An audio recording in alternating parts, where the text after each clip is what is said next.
Hi, are you ready for the follow-up in this series? You don't remember what happened in Legendborn, the first book, but you don't have time to reread? Fear not. This is your spoiler-filled reading recap in which I'm going to go through everything of note that happens in this book to prepare you for the follow-up. Okay? I will also have one for Bloodmark that will be all out before Oathbound, and I'm going to have a separate video on the characters as well as the magic system for each book, just so you can kind of see how it develops over time. And then obviously, because Oathbound is not going to be the last book in the series, I will have the same thing for Oathbound before that fourth book comes out. So sit back, relax, get a drink, close your eyes, meditate, do what you gotta do. Tune in with your ears and get ready for every single thing that happens in Legendborn. Once again, if you have not read this book, leave now. I will spoil everything. Okay, let's get into it. So Bree and her friend Alice apply to the early college program at Carolina, and they get accepted, which means starting at age 16, for the following 2 years, they can live on campus as well as take college-level classes. When Bree tells her mom, that sparks a huge fight between them. The next day, before they get a chance to make up, Bree and her dad are in a hospital room being informed by a nurse and a police officer that Faye, Bree's mom, has died in a car crash on Route 70. During this, Bree notices that the officer has shimmering details about him as if he's not really there, but just chalks it up to shock and grief.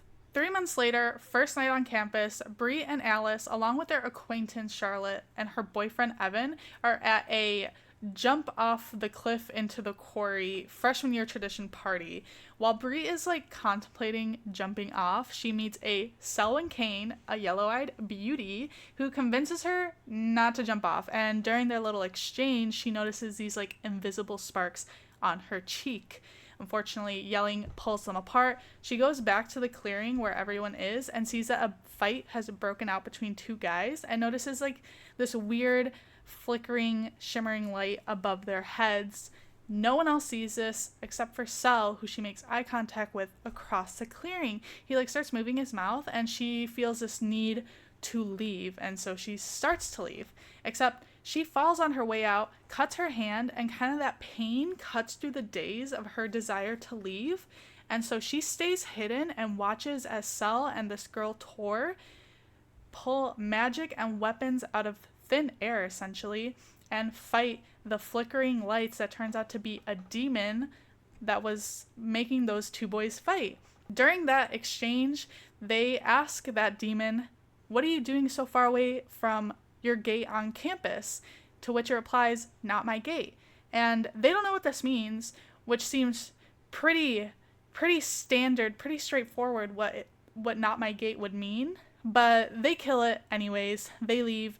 Bree stays hidden, she stays frozen in place, and then finally makes it back to where the cars are parked, only to see an officer talking to Charlotte and Alice.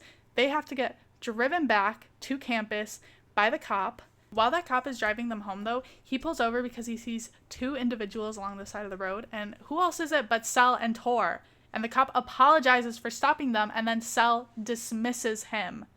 So clearly, we see the ranking situation going on between this law enforcement and these two teenagers. The dean calls them into the office because obviously the cops snitched.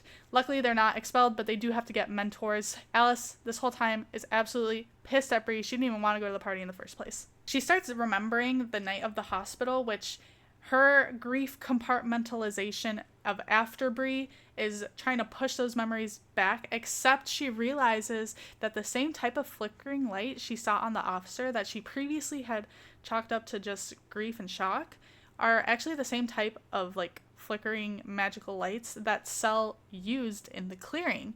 And she also remembered something new, which was that the officer was moving their mouth the same way Sel did. So she's okay, I need to get to the bottom of this. Later, she runs into Nick Davis, who is her mentor, and she tries ditching him until she sees this green mage flame going off in the distance. She runs toward it. It's a hellhound. Nick has to kill it using the same type of magic weapons that she witnessed Sel and Tor using, but not before the saliva of it gets all over Bree and causes her to pass out.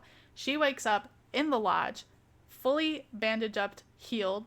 Nick is like, you're a spy from another school. Who are you? You're testing me. She's like, I don't know what you're talking about. She actually ends up telling him, you know what? I saw this at the quarry. I forgot, but then I remembered, and I don't know why. Cell shows up again and mesmers her again. Not before she's like, you know, pain causes. So she bites hard on her lip, and lo and behold, it worked, because the next morning she remembers everything. So she goes to Nick's class and is like, I'm not leaving you alone until you tell me everything that's going on. He's like, absolutely not. She tells him the truth, that magic occurred the night her mother died. A Merlin took her memories away, and she wants to know why. She wants to know why the Order is behind her mother's death. She knows they had something to do with it. She Googles the lodge that she was in, which turns out to be a part of the oldest society in the country, the Order of the Round Table. She shows up there, and she says, Nick invited me. So the girl, Sarah, lets her in, super excited, and she waits for Nick to arrive. He can bring her in because she noticed that all of his family's photos are all over the lodge. He's clearly a legacy, except she has phenomenal timing, because the day she showed up, the few hours later, is the page ceremony in which Legendborn bring pages to oath them into the Order so that they could compete in the tournament to be selected as squire for the scions that need it. There are 2 positions open, William and Pete, but Nick had previously renounced his title, and he's going to pick it up again for her. So now there are 3 positions open, and he is going to take her to the ceremony. So Nick agrees because he knows what it's like to have your family shatter in front of you and not be able to stop it. The ceremony starts. All the page class of 12 have their vision taken away via ether, and their sponsors lead them out into the woods. Nick kind of sneaks her away to let her know what's going on, and Cell literally barrels in, knocks her to the ground, threatens her, because at this point, 3 days in a row, he has come into contact with her. This is too suspicious. He thinks she is this demon, this powerful demon that can mimic humans perfectly. Nick's dad, Lord Dr. Martin Davis, shows up and kind of ends that fight. So the pledges are being undertook. Nick and Bree take their pledge. He says his title, which is King Arthur Scion. So he's not just any legacy. He is the legacy. He's going to be the king. And he digs his hands into her arm, digs his nails into her arm. So she focuses on the pain so that she can resist the mesmer, the oath. And it works because she does not feel the oath taking hold. They can't fully start celebrating yet because Felicity is then awakened. Then Hellhounds show up. All the pages run back except for Bree, who kind of freezes in fear. Then she runs back, is intercepted by a demon, brought back to the clearing where the oaths were all taking place, uses a bargaining chip to try to get Arthur to come forward. Then the demon attacks Lord Dr. Martin Davis, almost like kills him. Nick comes forward, Cell kills it. At the lodge, a lot of people are injured, and William is healing all of them. He then takes it upon himself to give Bree Legendborn 101, in which he takes her to the basement to look at the Wall of Ages that has the full outline of all of the Scion bloodlines. And this is when we find out that the early college program was created fairly recently to bring 16-year-old squires, pages, scions onto campus so that they could train near their gate on campus. And this was possible because the Order built Carolina. Sarah offers to take her home in a Tesla, FYI. If they're driving and the car is not specified, it is a Tesla. They run into Cell, and he threatens her again for the 3rd time that night. Alice, upon seeing her literally looking like she was dragged through hell, prompts them to make up. Bree showers, and during that, the walls of this after Bree she created to compartmentalize all of the emotions she's been feeling kind of crumbles a little bit, and that causes blood red mage flame to engulf her. She has no idea where that's coming from. Next day, she gets woken up to her dad telling her he signed her up for a therapist because he's concerned about her, but don't worry, this therapist met her mom. They went to school around the same time. She meets Dr. Patricia Hartward at the Arboretum, and while she's there, she notices the Unsung Founders Memorial has pale yellow ether flowing from it. And the reason she wanted to meet there is because Faye used to go there all the time because it is abundant in root energy, and that she is a wildcrafter. Bree obviously has no idea what any of this means. She asks more questions. Patricia's like, okay, hold on, wait, your mom never told you, it's not really my place to tell you. But Bree is like, well, I already know what ether is, and that's actually the wrong move, because Patricia then informs her that they are the descendants of those who created the craft, and they call it root, not ether. She clearly has feelings for Nick, and she goes to meet him at the lodge for dinner, where they kind of have like a little heated exchange. He wants to keep her safe by getting her to forfeit, but she can't do that because she needs to get to the bottom of what happened with her mom. At this point, they have known each other for 48 hours. Yes. So they run into the Order of the Rose, which turns out it was created long ago to kind of give women something to do to make them feel helpful. Because back then, even though the spell would go to the next eligible heir in the bloodline, men didn't care, and they would eliminate daughters to kind of keep it going to the next man. Bree sits at the pages table where she has to deal with the resident racist Vaughn, and Lord Dr. Martin Davis lets everyone know that, yeah, last week the Scion of K was called, and we didn't tell anyone because the regents actually wanted to keep it nice and hush-hush, because it's been 50 years since a 5th ranked Scion was called, and the last time Arthur was called was 250 years ago at the Revolutionary War. He also lets them know that there's been more gates opening, more Shadowborn sightings, and also that the line of Morgaine has potentially been cited, and that the tournament to find squires for their scions has been sped up from, instead of being 6 months, to 6 weeks, starting that night after dinner. The first trial has to do with taking these 3 heavy mannequins, hauling them across the field, all while avoid being skewered alive by the hell boars that Sel conjured, all within 10 minutes. Bree's team is the only one to win of her group, so the page class of 12 goes down to 8, but because they can never know peace even for one moment, a giant hell snake descends on the arena, and it has Nick coiled up in its body, crushing him alive, but don't worry, Sel kills it like pretty quickly. She ends up at Nick's room where he's recovering. They almost kiss. She falls asleep in his bed. They wake up at 1 a.m. and this is where he starts telling her about his childhood, and I'm actually just going to read this from my iPad where I took notes.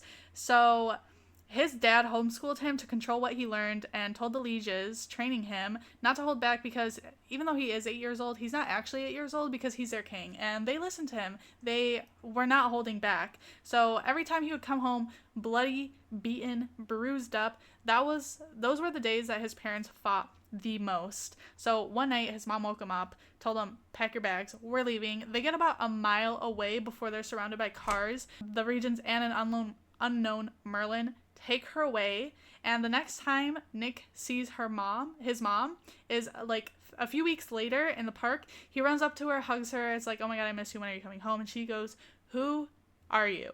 So Nick and his dad move out of town that same week. The reason he renounced his title is because he's trying to distance himself. He does not want Arthur to call him. So the next morning they're walking to class together. He says to her, you're not a damsel to me, Bree. You're a warrior. You're strong, and you're beautiful, and you're brilliant and brave, and I'd really like to kiss you. And then they make out. She meets Patricia again, but this time at the cemetery, where they are going to talk to Patricia's ancestors to kind of find out more about Root and everything. And Bree's like, oh, that's so cool. Like, I actually have never met my grandma.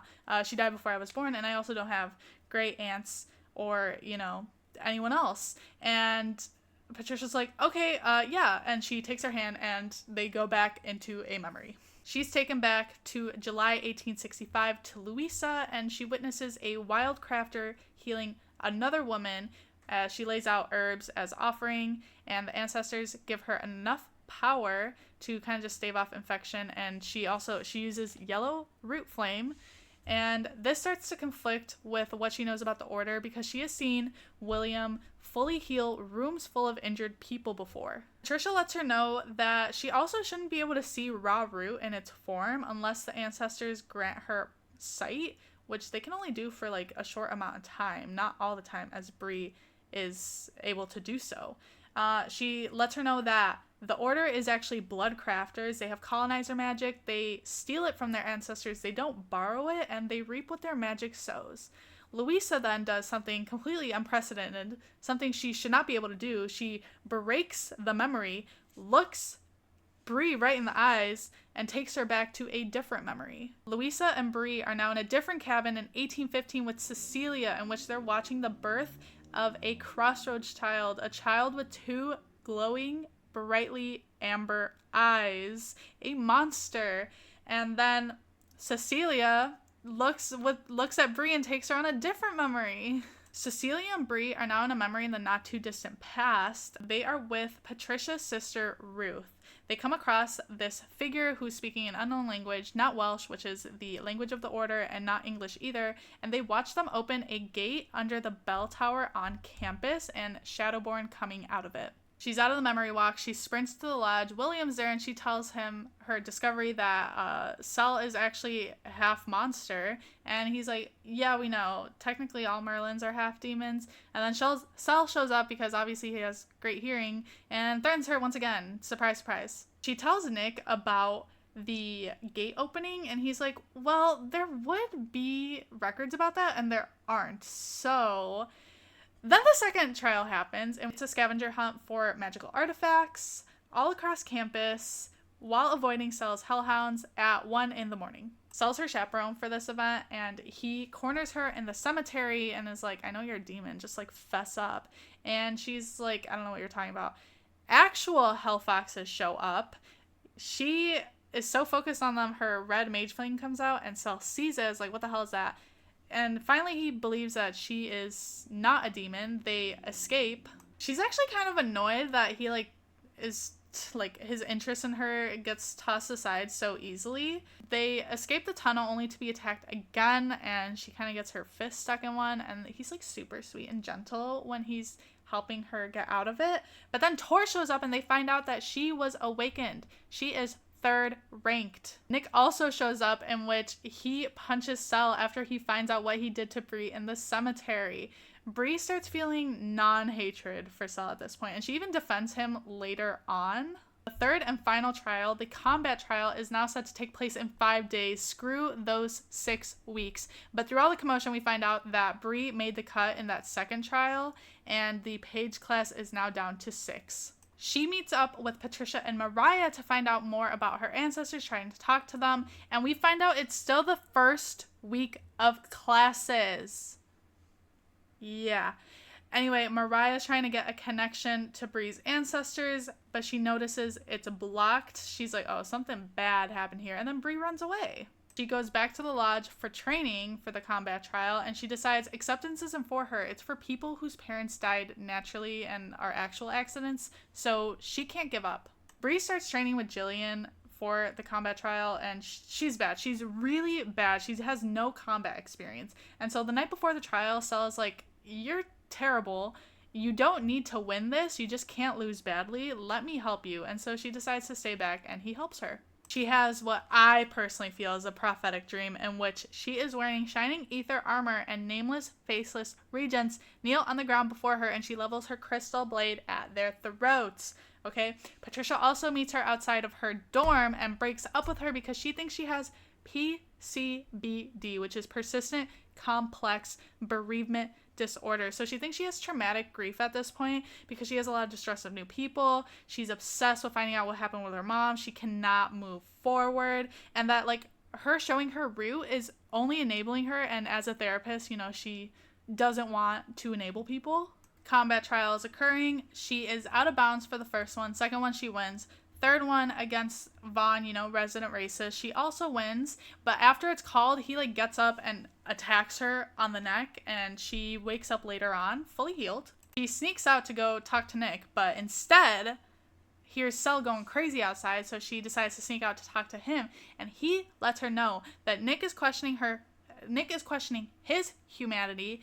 Lord Dr. Davis is also questioning it. They had a huge big summer blowout fight the day before. They are threatening to cast him out if he kind of keeps his shit up. And he lets her know that casting Merlins out, their oaths are the only thing keeping them sane, keeping them from succumbing to the blood from having their demon side take over their humanity. So by being cast out, it's the most cruel punishment that has never been done before, according to the regents. Later on, she's woken up to Sel's temper tantrum being done by him slamming doors, and she realizes that maybe a Merlin has been cast out before, because she thinks back to when William took her down to the basement to get her Legendborn 101, and she looked at the Wall of Ages, and she noticed next to Dr. Lord Martin Davis's King's Mage marble, there was a lot of scratch marks as if someone tried to take out the marble. So she goes to Sel's tower, because obviously he lives in a tower, okay?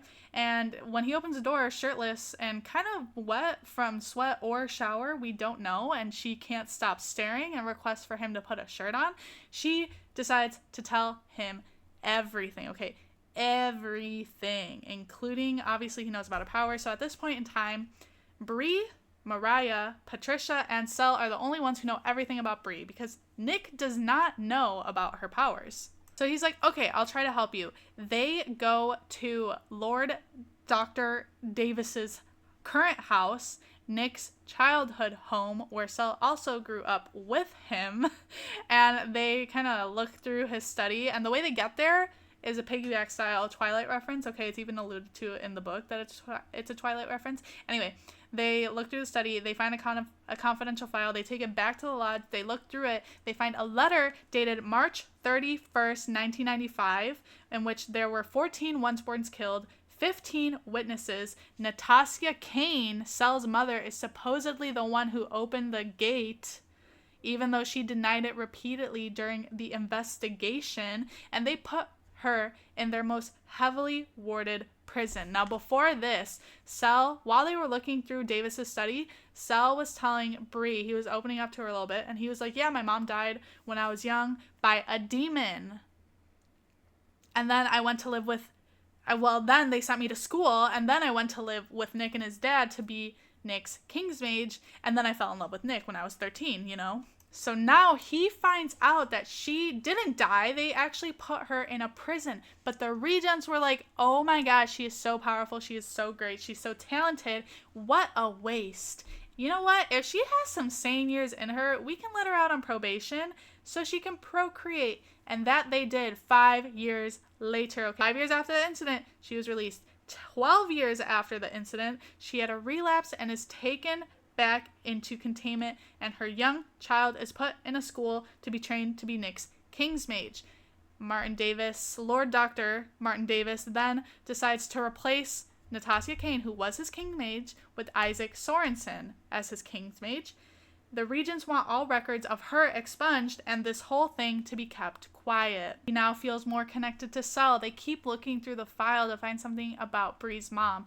In the witness papers, there is Bree's mom's file. So they had entry logs showing that a field Merlin was assigned to them after like the mesmer took place, and just kind of like throughout the years checked in to make sure that they didn't remember anything. And the last entry was showing that the field Merlin was notified that she had died in a car accident the day prior.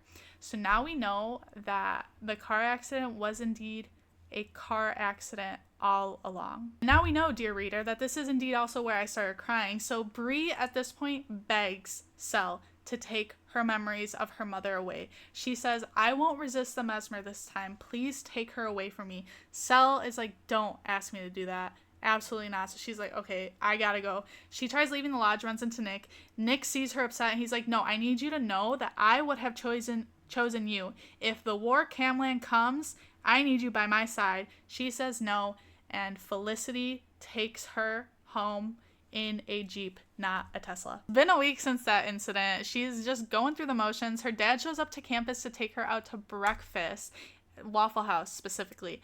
And they talk about how Bree's mom was so much harder on Bree growing up because she was kind of like preparing her in case she wasn't there. And he gives her a few personal belongings, one of which being her personal Bible, and in the back has an entry that she wrote, kind of alluding to the fact that she knew she was not going to be here for all of Bree's life, okay? The other personal belonging she gets is her old charm bracelet. So after class, back in her dorm, she opens it up and she sees, what color is it? Silver and gold mage fire erupt across the room, and the second she touches it, she's transported into a memory. It is of her 7 years old outside the fairgrounds, in which her mom gives her a practice speech. And during the speech, the gist of it is, if you're seeing this, then I'm not here anymore. We come from a line of root crafters, and it manifests when you're like 4 or 5, but this lady, Miss Hazel, didn't see in you, so I decided to shield you from this world.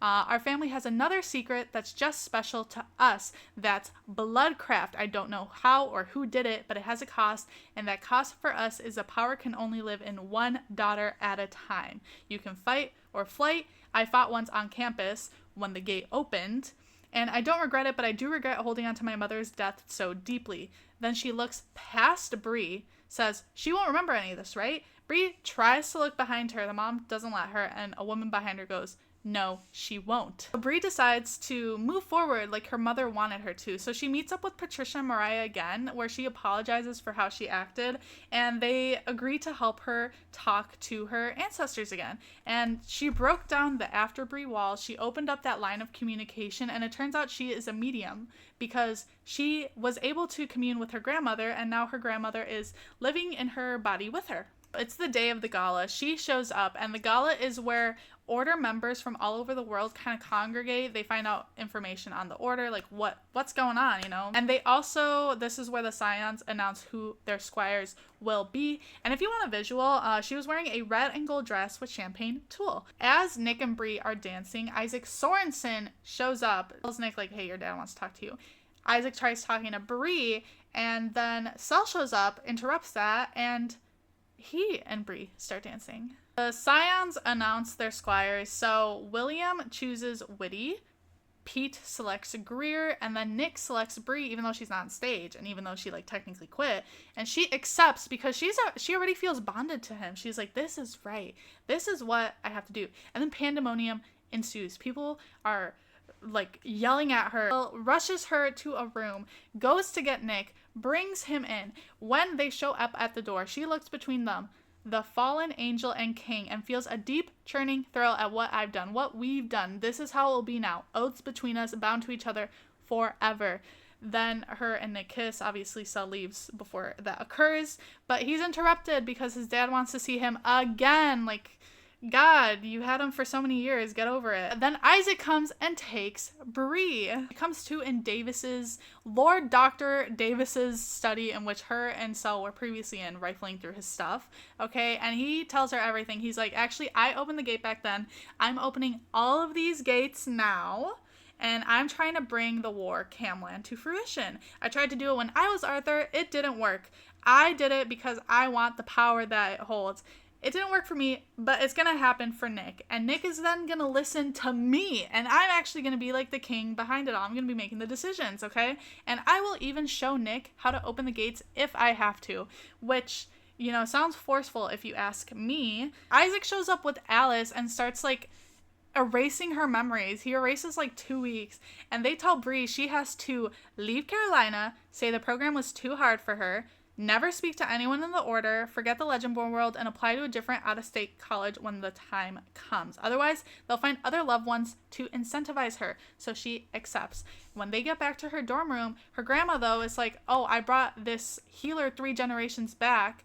They heal Alice. Alice remembers everything. It works. So Alice agrees to join her in this fight. They both go to the lodge, and that's where they find out, like, even more pandemonium has ensued since then. Like, demons have been spotted everywhere, so groups of people have been going out to fight them. Currently, Cell is the only one out fighting them, but she tells them everything that Davis did. Apparently, Davis told people that she rejected the squireship after the gala ended, and Nick and his dad had a fight about it, and then they left afterward.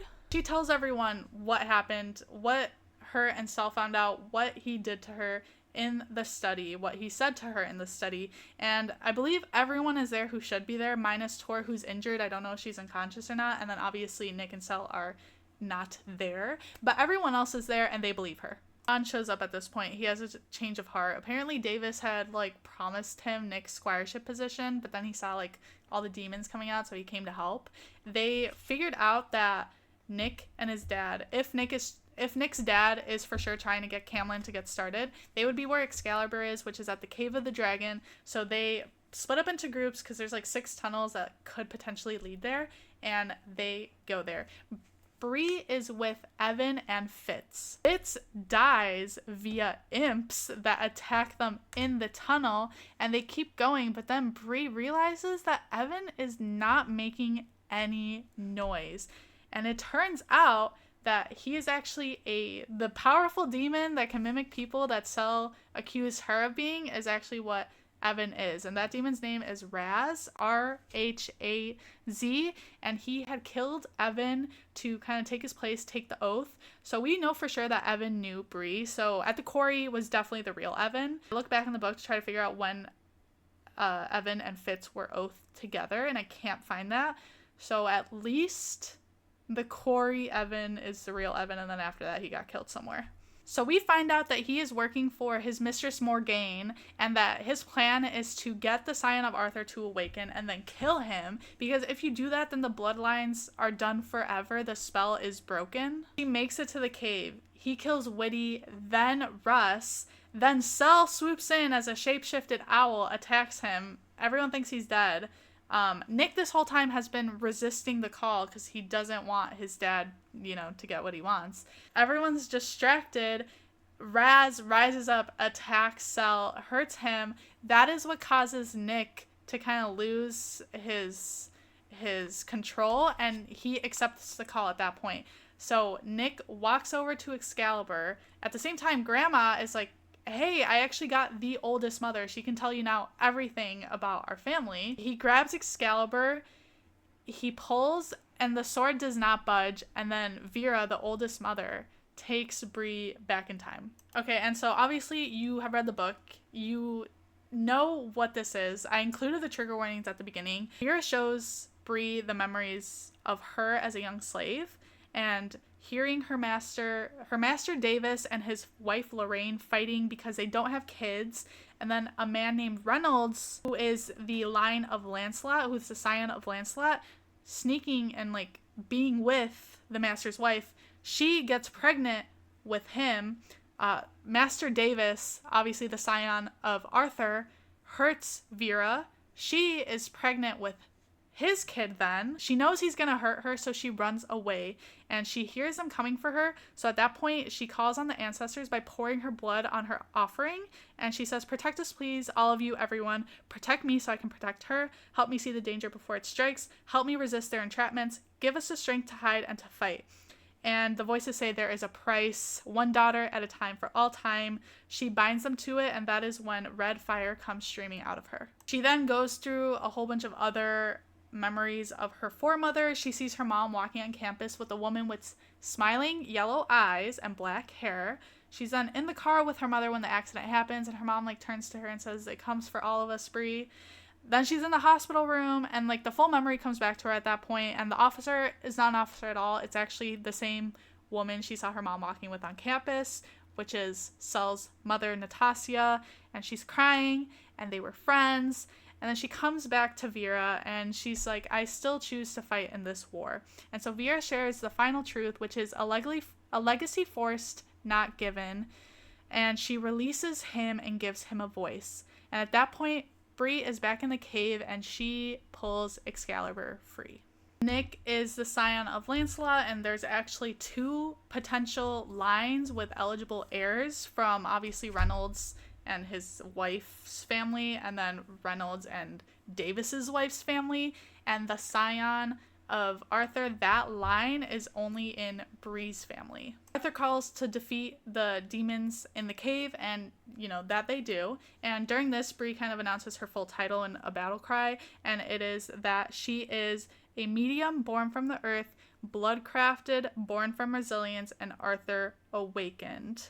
So at that point, after all the demons are defeated, everyone except for Tor bows down to Arthur, the king. Later on, after she wakes up, Bree tells all the other Legendborn how exactly she is the scion of Arthur, what Vera showed her in the memory. Everyone except for Tor, who left the room to call the regents, because she is saying she's in charge. She's the highest ranked there because Nick is not there. Nick's dad took him. He's missing in action. And, you know, that Bree is an accidental king, not my king. And Alice calls her third ranked. And, you know, everyone starts fighting and yelling after that.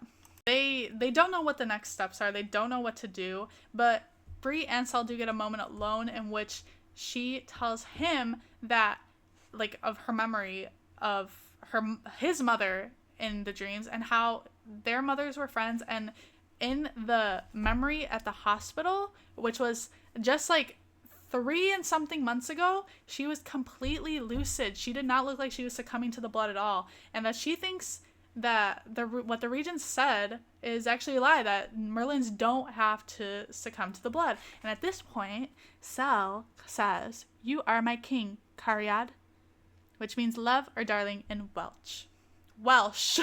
And I want to just remind everyone that Vera and Arthur are both living inside of her. Grandma's gone. It's just Vera now, but also Arthur. And she starts questioning her feelings for Nick and like thinking like, is this actually something that's forged between us? Or is it like the bond between Arthur and Lancelot that is like making us feel this way? But she decides either way, she loves Nick. She needs to go and find him because she knows he would do the same thing for her. And so her and Sel take a walk along the quarry, and, you know, full circle moment, she jumps off the cliff, something she couldn't do in the beginning. There you have it. There is everything that I think is of note that happened in Legendborn. This book, this beautiful book. This book is amazing. I can't wait for Oathbound to come out. I will have one for Bloodmarked. It will be up at some point before Legendborn, or before Oathbound comes out, and again with the magic video, the character videos for both books, and they will also have spoilers in them, at least a character one, because I'm going to be saying what each character ends up being, and obviously there's a major spoiler in which what Arthur or what Nick and Bree end up like being scions of. So that is everything. I hope you enjoyed, and thank you so much, and I'll see you for the next reading recap.